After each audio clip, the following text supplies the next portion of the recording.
बंगाल की खाड़ी में उठा समुद्री तूफान मोंथा आंध्र प्रदेश के काकीनाडा और मछलीपट्टनम के बीच तट से टकरा गया, लैंडफॉल हुआ, जिस वजह से तटीय इलाकों में सैकड़ों घरों पेड़ों को नुकसान हुआ। हवाई और रेल सेवाएं बुरी तरह प्रभावित हुई। दूसरी तरफ अब चक्रवाती तूफान लगातार उत्तर और उत्तर पश्चिम दिशा में आगे बढ़ रहा है। ऐसे में चक्रवात की वजह से आंध्र प्रदेश, तमिलनाडु, उड़ीसा और पश्चिम बंगाल के कई जिलों में तेज हवाओं के साथ भारी बारिश हो रही है। तूफान का सबसे ज्यादा असर आंध्र प्रदेश में ही दिख रहा है। जिस वक्त चक्रवाती तूफान तट से टकराया उस वक्त उसकी रफ्तार 100 से 110 किमी घंटे की थी। ऐसे में लोगों से अपने घरों में रहने के लिए कहा गया है। राज्य सरकारें अलर्ट हैं।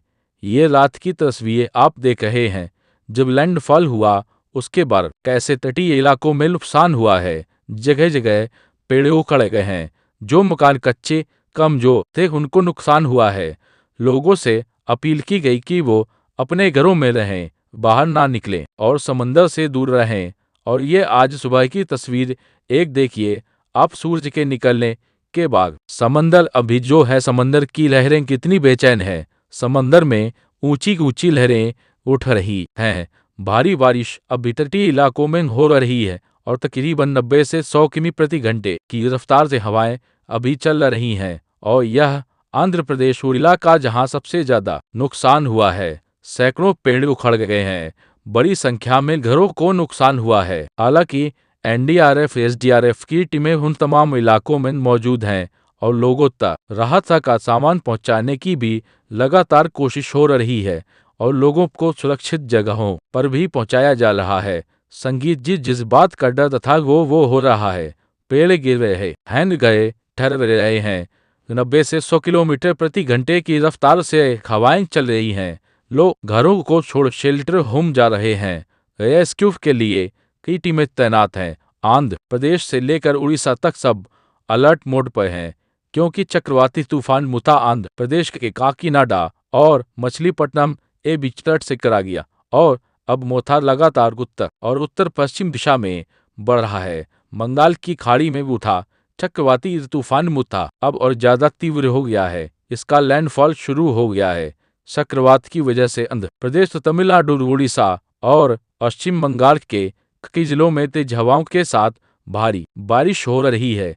तो तूफान का सबसे ज्यादा असर आंध्र प्रदेश पर ही दिख रहा है। जिस समय यह चक्रवात आंध्र प्रदेश के तट से टकराया उस समय उसकी रफ्तार 110 किमी घंटे थी। अंदाजा लगा लीजिए कि मंजर कितना भयावह होगा और उसके रास्ते में जो आया होगा सब तिनके की तरह रुड़ गया होगा। हालात को देखते हुए मुख्यमंत्री चंद्रबाबू नायडू रात भर सचिवालय में रहे। मुख्यमंत्री ने आधी रात को तट पार करने वाले चक्रवात के मद्देनजर और अधिक सतर्क रहने की अपील की। हालांकि गनीमत यह गई कि तूफान के लैंडफॉल से पहले ही सरकार ने तटीय इलाकों से लोगों को निकालकर शेल्टर होम में पहुंचा दिया था। इसके अलावा तूफान के रास्ते में पड़ने वाले गांव में लगातार घर के अंदर ही रहने की अपील की जा रही है।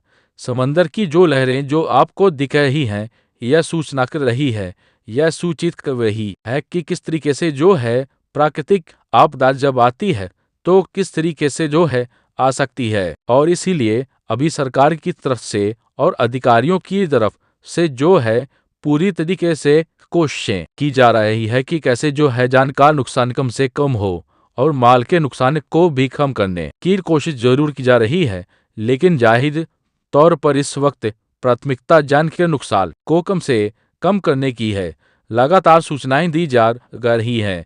घरों में रहिए, पक्के घरों में रहिए, रिहेबिलिटेशन सेंटर की तरफ जाइए, लगातार आपके फ़ोन चार्ज रखिए, एसएमएस जो है दिखते रहिए ताकि जो भी सूचना जो है सरकार या अधिकारी आपको दिखाना चाहते हैं या बताना चाहते हैं वो आप तक लगातार पहुंचती रहे। चक्रवात के असर से बचने के लिए सरकार ने 22 जिलों में 3,174 शेल्टर होम्स बनाए। तो दूसरी ओर आंध्र प्रदेश के विशाखापट्टनम, विजयवाड़ा और तिरुपति एयरपोर्ट की 52 फ्लाइट्स कैंसिल कर दी गई हैं। दक्षिण मध्य रेलवे जोन की कुल 24 ट्रेनें कैंसिल की गई हैं।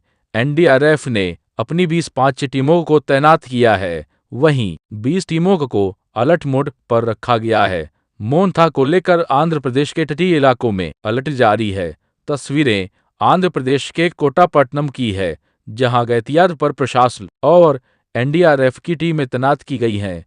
लोगों को घर घर जाकर मोन्था तूफान से आगाह किया जा रहा है और बाकायदा लाउडस्पीकर से लोगों को चेतावनी भी दी जा रही है। एनडीआरएफ टीम 24 आवर्स के लिए तैनात है।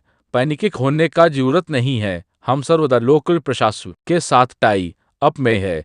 इस एरिया का सभी लोगों को मैं यही अपील करूंगा कि अपना सुरक्षित स्थान जो शेल्टर बनाया गया है उस जगह पर पहुंच जाए और लोकल प्रशासन और हमसे कोऑपरेट करें। और साथ ही साथ में यह भी बोलूंगा कि